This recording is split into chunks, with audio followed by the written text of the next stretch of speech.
Hozir sizlar bilan SAT imtihonida tushgan eng qiyin masalalardan birini tez va oson ishlashni ko'rib chiqamiz.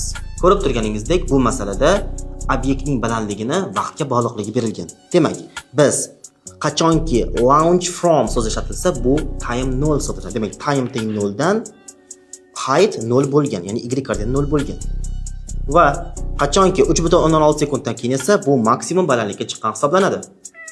Xo'p, parabolaning maksimum koordinatasi bu vertex hisoblanadi. Demak, biz equationni vertex formida yozishimiz kerak. Demak, parabolani vertex formida yozib olamiz.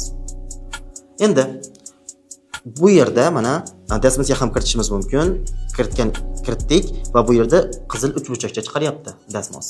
Bu degani aniqladi degani. Aniqlash uchun esa biz birinchi berilgan time teng 0 dagi height teng 0 dan foydalanamiz. Demak, funksiyamiz 0 time bo'lganda height 0 ga teng bo'lar ekan. Bo'ldi. Funksiyamiz butunlay aniqlandi va dasmoz chizib berdi uni. Ko'rganingizdek, mana parabola.